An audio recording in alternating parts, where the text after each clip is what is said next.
Allez, présentation de notre équipe de ce vendredi soir. Véronique Jacquier, bonsoir, ravi de vous retrouver. Bonsoir Thierry, bonsoir à tous. Patrick Vignal est avec nous, ancien député Renaissance. Bonsoir, bien le bonsoir Patrick Vignal. Olivier Benkemoun, fidèle au combien de cette émission. Bonsoir, notre ami Louis de Ragnel, bonsoir, présent avec nous, Présent, évidemment. Ouais, Karim Abric est avec nous aussi, fidèle de cette émission. Allez, on va commencer par cette colère paysanne. Elle gronde, cette colère. Oh, combien elle gronde. La colère gronde après 2 jours de mobilisation contre la gestion, je vous le disais, gouvernementale de la dermatose nodulaire contagieuse en Ariège. Et dans le petit village des Bordes-sur-Arize, l'abattage s'est terminé il y a à peu près 1 heure maintenant. 207 vaches de l'élevage où un cas de dermatose a été identifié ont été tuées. L'opération s'est réalisée sous la surveillance des forces de l'ordre pour éviter toute intrusion dans la ferme. Quelques voisins et amis proches ont assisté à cet abattage. Charles Huillier, vous êtes sur place et c'est évidemment la consternation qui domine ce soir. Les 200 bêtes ont été d'abord placées dans des étables. Une par une, elles ont été étourdies, puis ont reçu une injection létale avant d'être chargées à l'aide d'une sorte de tractopelle dans une grande benne. Ces carcasses ont ensuite été acheminées vers une station d'abattage. Alors, consternation ici, vous le disiez, car les 2 éleveurs ne seront indemnisés qu'à hauteur de 2 000 € par tête. C'est quasiment 2 fois moins que le prix du marché.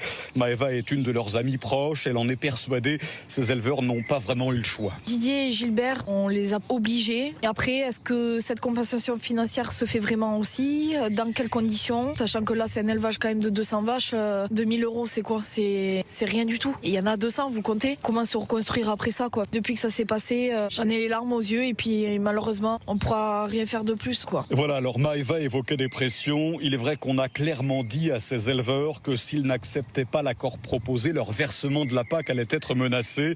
Une méthode qui interroge ici, surtout après les face-à-face très tendus de la nuit dernière entre agriculteurs et forces de l'ordre. C'est aussi pour cette raison que la colère n'est pas vraiment retombée et que d'autres opérations d'envergure sont d'ores et déjà prévues dans la région pour ce week-end.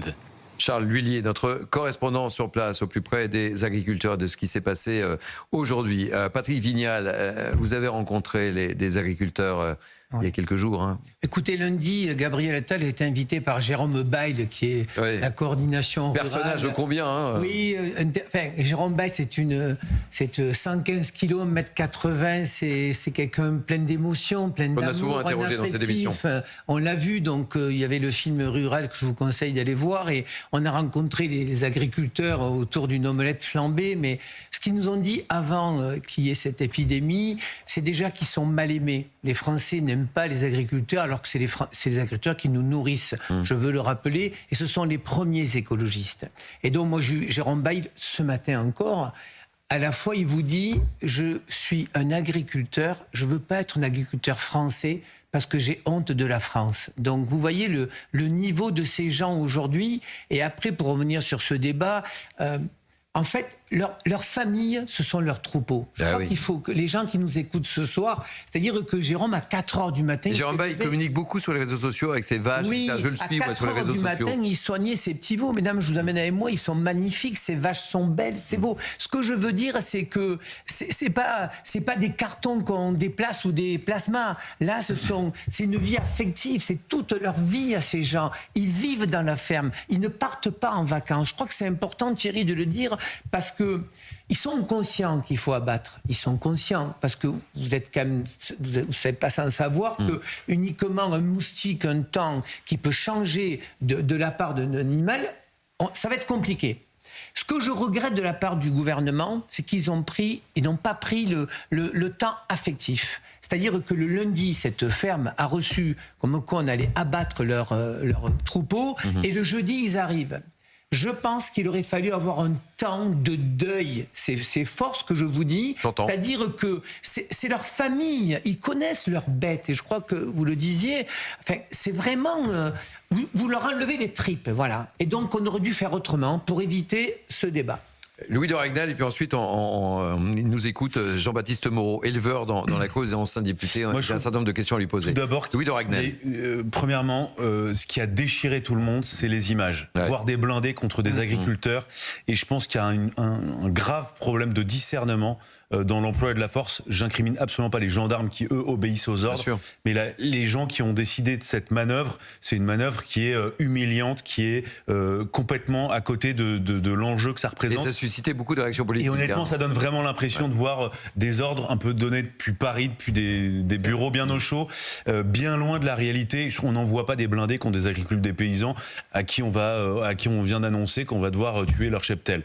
Deuxièmement, là où je vous rejoins, Patrick Vignal, c'est qu'effectivement, pour tous ces éleveurs, ce qui est terrible quand on vous annonce que vous devez tuer tout votre cheptel, ou en tout cas on vous annonce qu'on va les tuer, c'est que les cheptels, c'est pas simplement, ils n'ont pas acheté des vaches et ensuite ils les revendent. Souvent les vaches, il y a des mutations génétiques, qui ont, en fait, de génération en génération, ils ont essayé d'améliorer les vaches, les bovins qu'ils ont, ces éleveurs.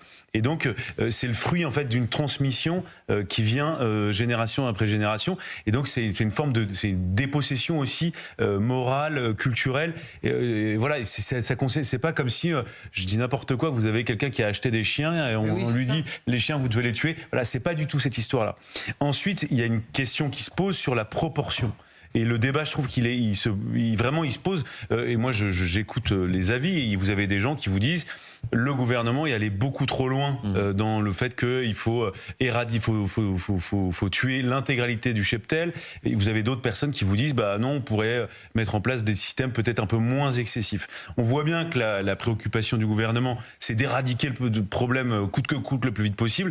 Mais voilà, c'est vrai qu'on a l'impression qu'entre guillemets, ils tapent un peu dans le tas. C'est-à-dire, ils y vont de manière bourrine parce qu'ils se disent il n'y a pas d'autre possibilité que celle-ci. Et ensuite, pour terminer, ça intervient dans un contexte extrêmement dur pour toute l'agriculture, les éleveurs, à qui tous les politiques font des promesses les a baladés, les agriculteurs. En carton.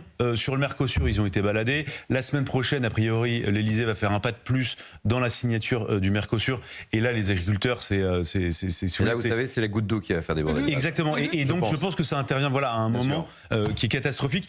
Et après, je trouve que quand j'ai écouté Annie Genevard, je suis désolé, mais... je trouve qu'il y a une forme de froideur. On a l'impression que elle a un peu, c'est exactement. Vous soufflez le mot. C'est désincarné. Et je pense qu'on aurait pu éviter d'en arriver là. Elle aurait pu aller dans la ferme, expliquer aux éleveurs de quoi il s'agit.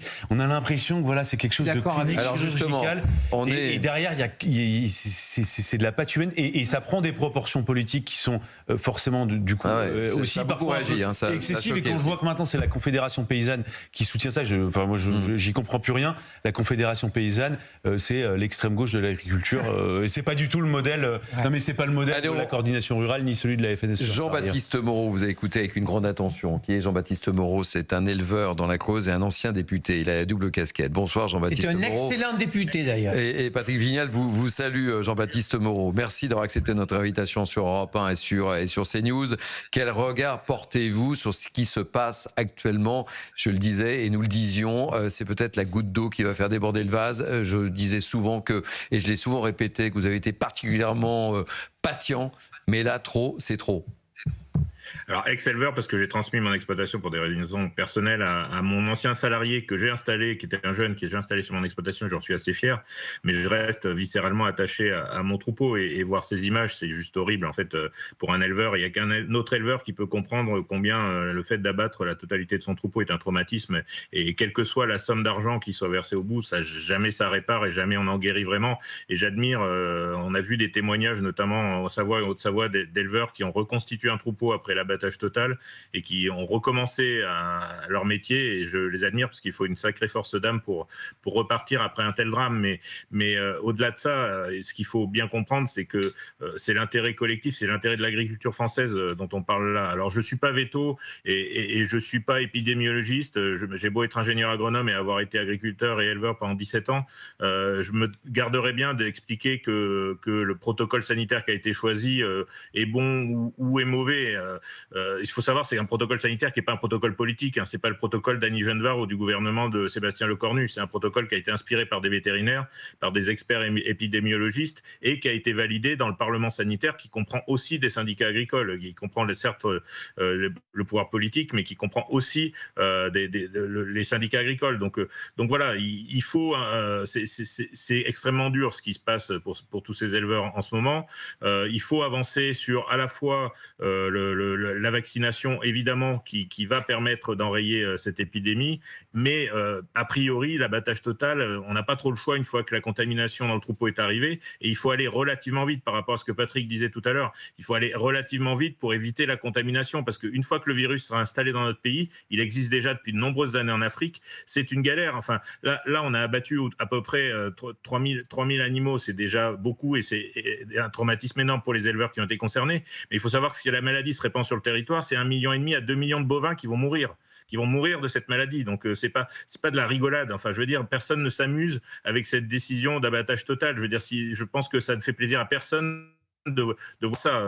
Donc voilà, les raisons de la colère, oui, je les entends. Je vois la Confédération paysanne qui est partie sur toute autre revendication, sur le Mercosur, où je suis moi-même opposé, et je me suis même opposé au président de la République en 2018 sur ce sujet-là.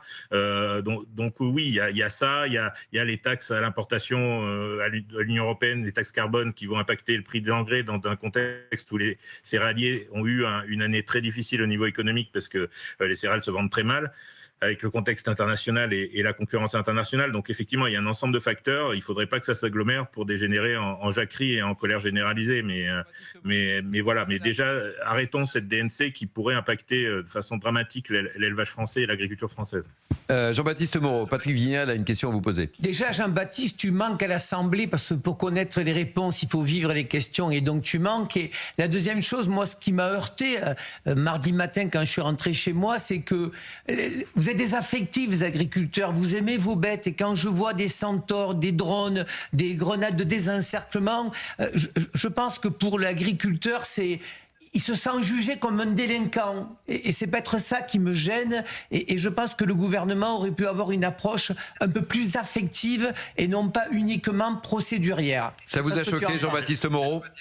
Ouais, j'avais une copine qui était sur place, et effectivement, ça semble un peu disproportionné, parce que les agriculteurs, en plus, et notamment, enfin, c'est les agriculteurs qui étaient là, il y a des syndicalistes, il y a des gens qui ont l'habitude d'aller en manifestation agricole, on sait se comporter avec les CRS, on sait, voilà, il y a un jeu aussi qui se met en place, un jeu de théâtre, mais on sait jusqu'où on peut aller et jusqu'où il ne faut pas aller. Donc la violence, elle n'est pas forcément nécessaire, mais de ce que je sais, de ce que j'ai appris, alors, je ne suis pas un spécialiste du maintien de l'ordre, je connais très bien l'élevage et l'agriculture, un peu moins le maintien de l'ordre, mais de ce que je sais, il y avait aussi parmi la population qui s'était immiscée aussi des gens qui n'avaient pas grand-chose à voir avec l'agriculture et qui étaient plus là pour casser du CRS et casser du flic, parce que les agriculteurs, voilà, ils ne vont pas aller foncer avec leur tracteur dans les CRS, hein, c'est pas du tout dans les habitudes du monde agricole, il n'est pas du tout là-dedans.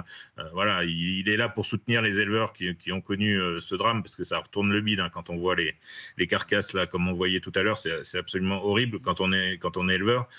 Donc ils étaient là pour soutenir leurs collègues, et ils auraient su s'arrêter. Donc oui, effectivement, quand on voit tous ces centaures, je suis pas sûr. Et puis d'autre part, je pense que ça aurait pu aussi être désamorcé en allant sur place. Et je pense que les décisions sanitaires qui ont été prises, elles sont peut-être bonnes, peut-être mauvaises, on verra à l'avenir.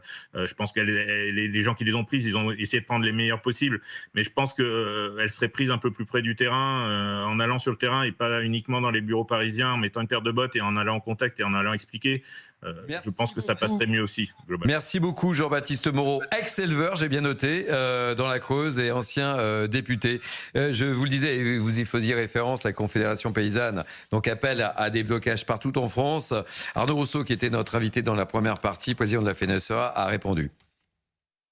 Cette maladie, la dermatose, c'est une maladie qui est une véritable saloperie, pardon, mais elle frappe les élevages. On a des animaux malades, mais on a des animaux qui sont asymptomatiques, mais porteurs de la maladie. Donc on pense que tout n'est pas malade, mais on ne sait pas. On court en permanence derrière. Et le sujet de fond, quand on parle de cette maladie, c'est quel est le consensus scientifique et quelles sont les bonnes décisions à prendre. Vous parliez de la Confédération paysanne qui appelle à bloquer le pays. Écoutez, c'est leur décision, mais est-ce que ça arrête la maladie? La réponse, c'est non.